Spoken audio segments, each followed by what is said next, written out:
तमाम नाज़रीन को प्यार भरा सलाम। उम्मीद है कि आप सभी खैर आफियत से होंगे। मैं हूं आपका मेज़बान अब्दुल वसीर अब्दुल्ला।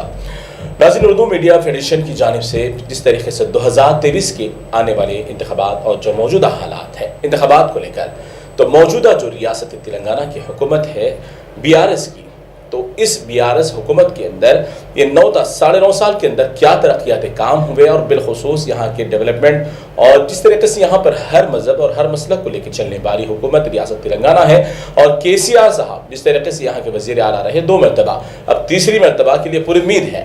तो अब इनकी जो उम्मीद है तेलंगाना में आने वाले इंतखाबात को लेकर कि फिर दोबारा अवाम इनको चुनेगी, लेकिन इनके जो अक़वाल हैं कि दोनों मज़ाहिब के लोग मेरे दोनों आँख हैं।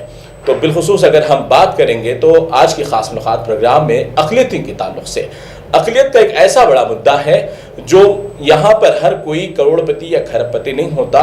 कई ऐसे तबक़ात हैं जो यहाँ पर छोटे से ज़ातों से उठते हुए और कई गरीब लोग हैं जो कमसीन इलाकों में रहते हैं।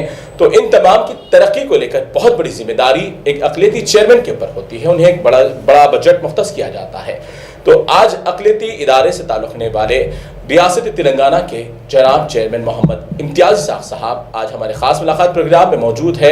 आज हमारे स्टूडियो में आज आपकी ख़ास मुलाकात में बहुत सारी गुफ्तगू होगी। तो मैं सबसे पहले इम्तियाज़ इसाक़ साहब का तहे दिल से शुक्रिया अदा करूँगा। बहुत बहुत शुक्रिया, आपने कीमती वक्त दिया। इम्तियाज़ साहब से हम मुख्तसर से अहम सवालात पर गुफ्तगू करेंगे।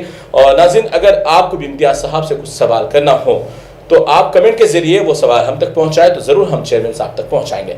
जी, सबसे पहले इम्तियाज़ साहब, अक़लियती चेयरमैन आपको यहाँ पर एक पोस्ट ओहदे पर आपको फाइज किया गया, बड़ी मुबारकबादी की बात है। 1.5 साल आपका हो चुका है अल्हम्दुलिल्लाह। तो आप तब से आए हैं, इससे कबल भी कई चेयरमैन यहाँ पर रहे।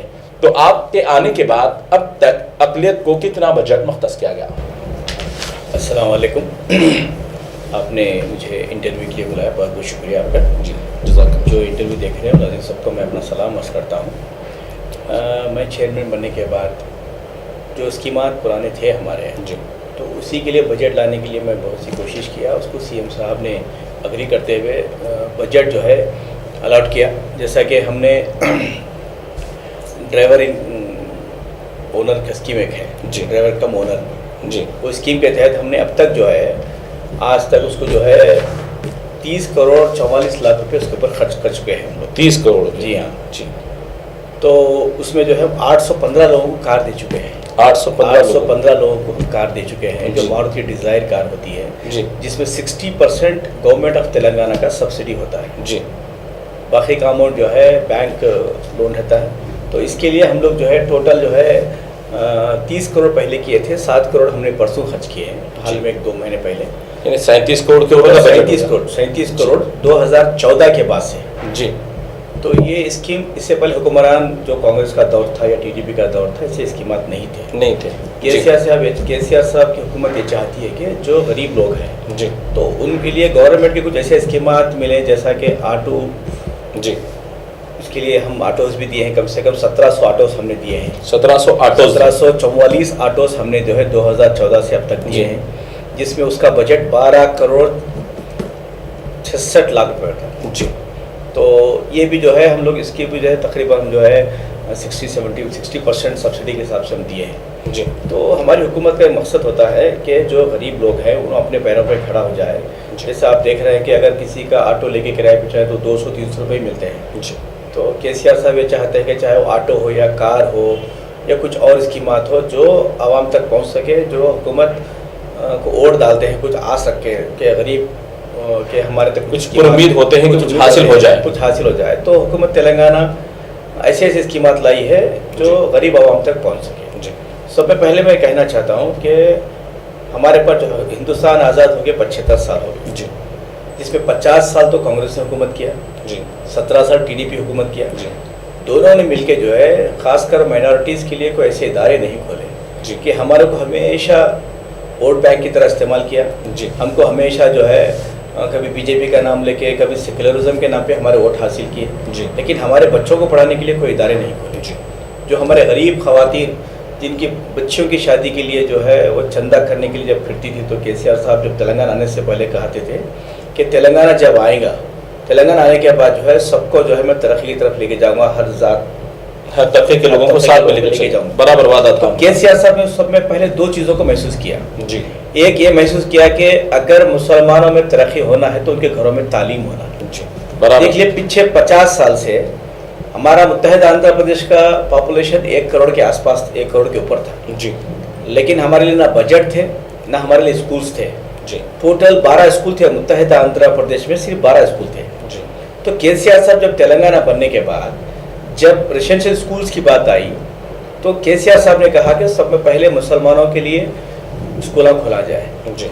जिस कांग्रेस ने मुसलमानों को जो है मैकेनिक शेडों पे, पान डब्बों पे, पंक्चर की दुकानों पे, फ्रूट की मंडियों पे बिठाया था, आज उन्हीं के बच्चों को पढ़ाने के लिए केसीआर साहब इदारे खोले। चलिए, बड़ी बात तो है इम्तियाज साहब, जैसे कि नाज़रीन अब आप आपकी मौजूदा हुकूमत से जुड़े रहे, आप एक ओहदे पर फायज रहे, इसीलिए हर कोई अपनी जिस हुकूमत से जुड़ा होता है तो हुकूमत की तारीफ करे, लेकिन यहाँ पर अब जो बड़ी जिम्मेदारी की बातें हैं वो ये है कि कई स्कीमात अक़लियत के ऊपर डिपेंडेंट थी, जैसा कि डबल बेडरूम है, शादी मुबारक है, इमाम मौज़िन की तनख्वाहें हैं, और जिस तरीके से देखा जाए आपने बताया कि 815 कार को यानी लोगों तक दिया गया, यानी 37 करोड़ के बजट से दिया गया, तो 37 करोड़ के 815 कारों से कितनों की रोजगारी लगी तो आप बेहतर समझ सकते हैं।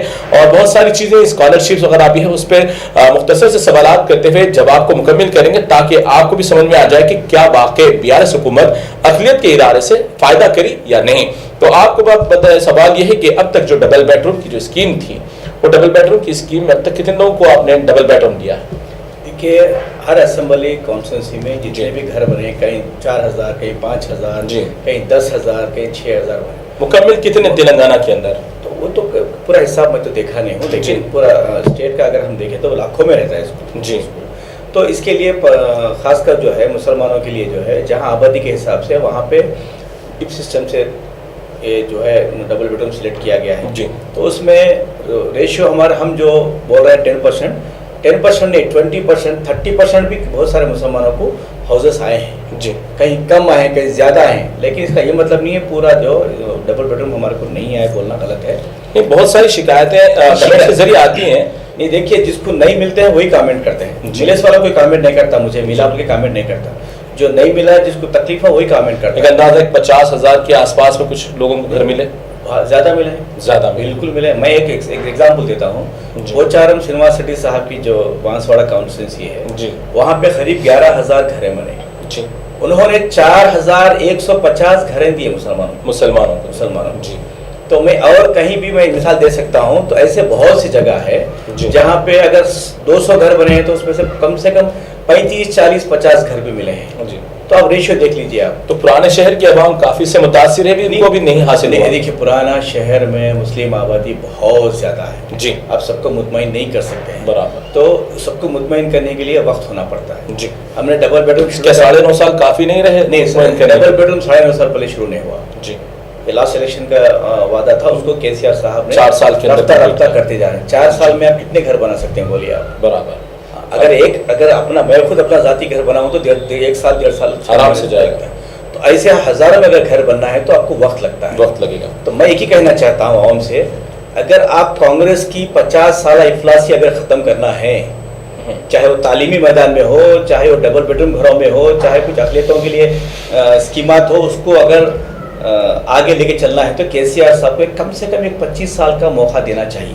अभी 50 साल में कांग्रेस ने हमारे लिए कुछ नहीं किया। मैं आज भी चैलेंज करता हूँ कांग्रेसियों को, तुम 50 साल के दौर का एक हिसाब बता दीजिए कि अक़लियतों के लिए अब क्या काम किया, एक इदारा बता लीजिए।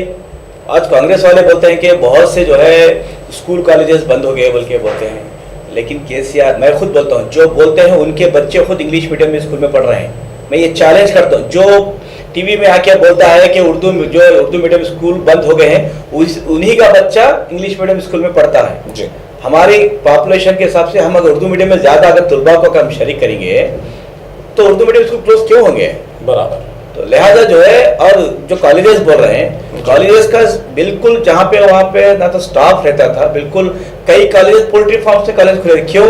फीस रिएम्बर्समेंट आने की वजह से, स्कॉलरशिप की वजह से डम्मी कॉलेजेस भी चलाए। अगर 50 स्टूडेंट है तो 200 स्टूडेंट, 300 स्टूडेंट लगा के जो है स्कॉलरशिप हासिल, फीस रिएम्बर्समेंट लिए सो है। ये सब चीज़ जो है स्कैम बाहर निकलने के बाद इसके ऊपर एक्शन लिया गया है। जी, जैसा कि हमारे इम्तियाज साहब चेयरमैन जो है अखिलेती बहुत बड़ी जिम्मेदारी संभाल रहे हैं, इनका कहना है कि डबल बेडरूम एक नहीं दो नहीं बल्कि हजारों लाखों को लोगों को मिले हैं और भी मजीद इसकी तैयारी जारी है, लेकिन उसके लिए मजीद वक्त अगर आपको वो डबल बेडरूम हासिल करना है तो फिर से 3 और मजीद और जो आने वाले वक्त है 3 असेंबली इंतखाबात है उसमें BRS को जिताने की बात कर रहे हैं। तो एक सवाल, 1 लाख रुपए की जो आपने स्कीम निकाली है वो 1 लाख रुपए की स्कीम कितने लोगों तक पहुंची और कितने लोगों को भी देना बाकी है?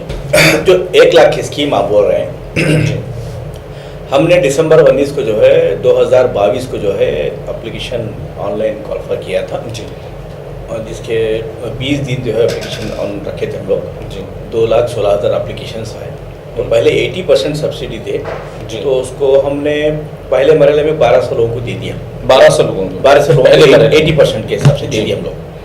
बाद में जो है हम KCR साहब से रिक्वेस्ट किए जी। और हमारे असद साहब, अकबर साहब ने भी जो है, महमूद अली साहब ने भी जो है CM साहब से एक मीटिंग की थी पूरे ऑल ओवर तेलंगाना इश्यूज़ पे। तो उसमें ये भी इशू आया कि माइनॉरिटीज़ की जो लोन्स है उसको 80% नहीं बल्कि 100% सब्सिडी से किया जाए। ओके। तो उसके बाद जो है इमीडिएट CM साहब ने जो है फाइल को मंगवा के जो है 80% की जगह 100% सब्सिडी कर दिया इसको।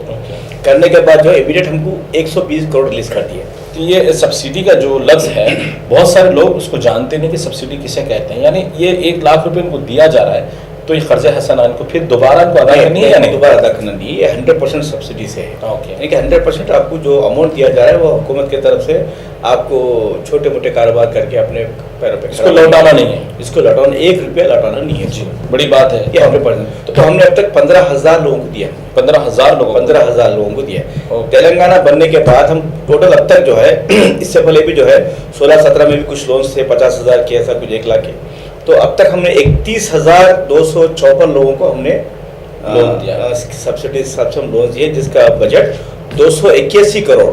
अच्छा, 281 करोड़ 281 करोड़ ओके। हम तेलंगाना बनने के बाद 2014 KCR साहब की हुकूमत आने के बाद से अब तक हमने जो है इस सब्सिडीज पे हमने जो है खर्च किए हैं। जी, यहाँ तो ये बात जिस तरीके से नाज़रीन हमारे कई लोगों की शिकायतें हैं कि ना हमें डबल बेडरूम मिला है ना 1 लाख रुपए की स्कीम मिली है। बहुत सारे लोगों की वालिदैन भी अब इंतजार में हैं कि उनकी शादी मुबारक के चेक्स भी यहाँ पर पेंडिंग पड़े हैं या फिर उनके हवाले नहीं किया गया।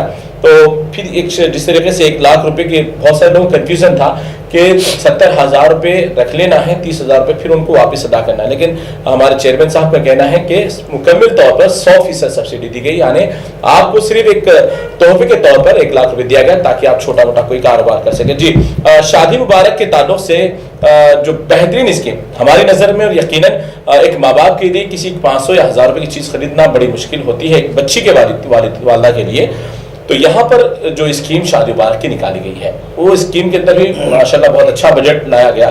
तो अब तक कितने लाख बच्चियों की शादियाँ शादी मुबारक स्कीम के तहत हुई? देखिए, तेलंगाना बनने से पहले जी, हुकूमत जो भी थी, कांग्रेस की हुकूमत थी कि एक जो है इज्तिमाई शादियों की तौर पे एक स्कीम निकाली थी। जी, तो आप देख सकते हैं उसमें जो है पूरे 10 साल में सिर्फ 5 करोड़ 50 लाख रुपए खर्च किए। 10 साल में 5 करोड़ 50 लाख 728 लोगों को जो है इज्तिमाई शादियां बोल के 25,000 के हिसाब से वो लोग कुछ सामान दिला के जो है हज हाउस में अगर शादी कर रहे हैं तो माँ अपनी बेटी को लेके आज दुल्हन के तौर पे नौशा आ गया, बैठ गया, इज्तिमाई शादियां सबके सामने जो है तमाशाई करके जो है कांग्रेस ने हमारा मजाक उड़ाया। लेकिन KCR साहब ने क्या महसूस किया, जो माँ अपनी बेटी, गरीब बेटी की शादी करने के लिए शादी का कार्ड बना के घर घर फिर के जो चंदा करती थी, KCR साहब ने वो महसूस किया किसी मुसलमान खवातीन को किसी के घर को जाके चंदा करने की जरूरत नहीं है। हुकूमत तेलंगाना की तरफ से शादी मुबारक स्कीम निकाली गई, वो महसूस करके। ये जो अखिलियती दोस्त हमारे KCR साहब हैं जिनकी सोच हमारे अखिलियतों से मिलती, मतलब वो सोचते हैं अखिलियतों के बारे में, आप इससे जाहिर कर सकते हैं कि आपको जो है कहीं बुलाया नहीं गया। जैसे दुल्हन के अकाउंट में पैसे डाले गए हैं, पहले 50,000 से शुरू किया गया, उसके बाद 25,000 किया गया, उसके बाद 1,116 रुपए आज जो है डायरेक्ट दुल्हन के अकाउंट में गए। और कुछ बढ़ाने की उम्मीद है आने वाले इंतखाबात के बाद? CM साहब बढ़ा भी सकते हैं क्योंकि CM साहब महसूस करते हैं इस चीज को। ये हुकूमत के अंदर महंगाई भी बहुत ज्यादा है। बिल्कुल है, देखिए जैसे जैसे KCR साहब ने 50,000 से शुरू किया था, 25,000 किया, 1 लाख किया, हो सकता और आगे बढ़ाते हैं, लाख डेढ़ लाख की उम्मीद बिल्कुल भी कर हो सकते हैं। तो हम जी। ये, क्योंकि केसीआर साहब एक ऐसे दिलदार सीएम हैं, वो चाहते हैं कि हुकूमत तेलंगाना की तरफ से अक़लियतों के लिए जो खासकर महसूस किया जाता है, एक तालीम, दूसरा गरीब बच्चों की शादी के लिए, दो चीज़ों बड़ी की जिम्मेदारी होती है। बहुत अहम चीज़ है। बल्कि केसीआर साहब कितने लाख बच्चियों की शादियां हुई? आप यकीन नहीं मान सकते आप 2,75,475 गरीब लड़कियों की शादियां हुकूमत तेलंगाना केसीआर साहब के सदारत में हुई।